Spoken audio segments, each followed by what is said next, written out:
India is the new target in the European Union's search for new partnerships.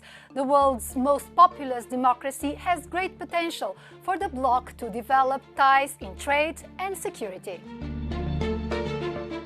However, the enduring alliance between India and Russia remains a source of disagreement between the two parts. EU Decoded will examine the new EU-India strategic agenda. With bilateral trade in goods worth 120 billion euros, the EU is India's largest trading partner. There are 6,000 European companies operating in India. The EU would like to conclude a free trade agreement by the end of the year in order to significantly reduce tariffs and other barriers. Agriculture is one of the most difficult sectors in the negotiations, particularly wine and spirits, processed foods, and dairy products.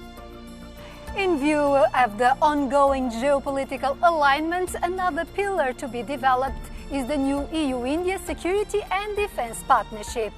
Later in the program we will talk more about that, but let's hear what Europeans think of closer ties with India. Δεν υπάρχουν φιλίες μεταξύ κρατών και υπάρχουν μόνο συμφέροντα, καταλάβατε. Έργα όπως ο οικονομικός διάδρομος Ινδίας Μέσης Ανατολής Ευρώπης που μπορούν να βοηθήσουν σε μια κατεύθυνση να απομακρυνθεί η Ινδία ενδεχομένως από τον τόσο σφιχτό εναγκαλισμό με τη Ρωσία και άρα να έρθει πιο κοντά σε δυτικές χώρες και αξίες. Ci sono i cosiddetti compromessi economici che ci sono, dove la moralità lascia il tempo che trova. Poi ormai tanto il mondo è tutto globalizzato, quindi non so cosa è possibile fare altrimenti. Secondo me dovrebbe trovare veramente degli accordi importanti, soprattutto sull'Unione proprio sotto il profilo umano, e poi iniziare un discorso nel profilo economico. Euronews reporter Jorge Liboreiro has been covering this topic. What explains all the attention that Brussels is paying to New Delhi's government? Well, I think it's a mix of diplomatic desperation and strategic pragmatism, because right now the European Union has very tense relations with the United States, it has confrontational relations with China, and adversarial relations with Russia. So it's a very complicated geopolitical situation. And it's now looking at India, which is the world's most populous country. It's a rising economic superpower, and it's a major actor in the so-called global south. So it fits these credentials for a new partnership, an important partnership for, navigate together this turmoil of the 21st century. Does this mean that India's traditional alliance with Russia is no longer a red line for the European Union? Well, it's a major source of friction. We have seen recently Indian soldiers participate in joint military exercises of Russia and Belarus near the borders with Poland and Lithuania. And we also know that India is a major client of Russia's crude oil, which is fundamental to finance the invasion of Ukraine.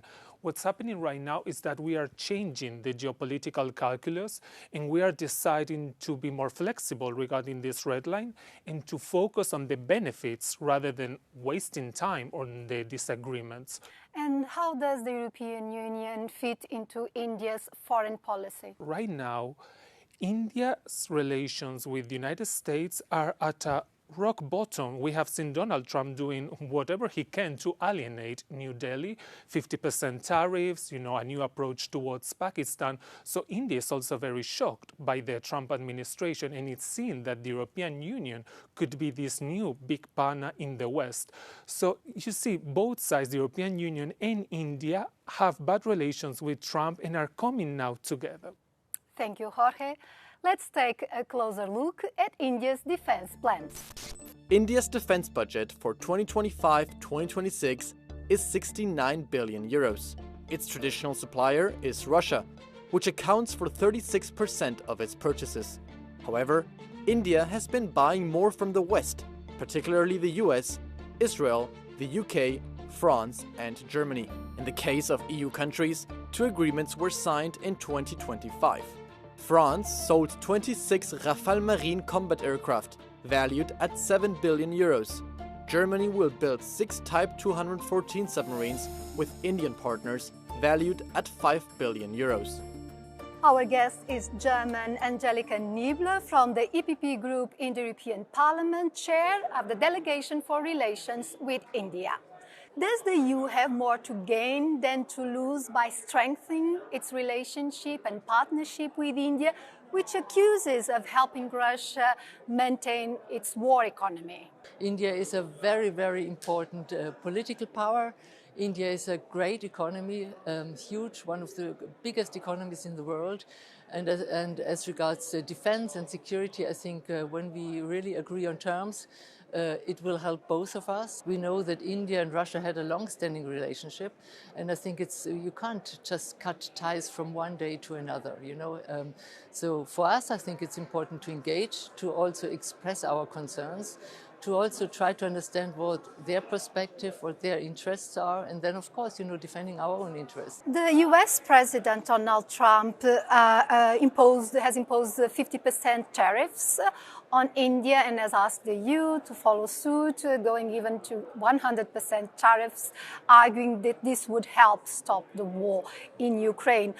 What will be the impact of this agreement with India in the US-EU relationship? I think the general policy in all regions in the world is to go for more independence, to become more resilient. That is what actually India is heading for.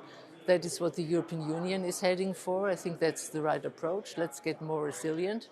But you know, no region in the world can do it on its own. So I think the way forward is to go for multilateralism, to see where you have friends, where you have a sort of common understanding. Although China is an historical rival of India, Prime Minister Narendra Modi has shown willingness to have a closer relationship with the Beijing government.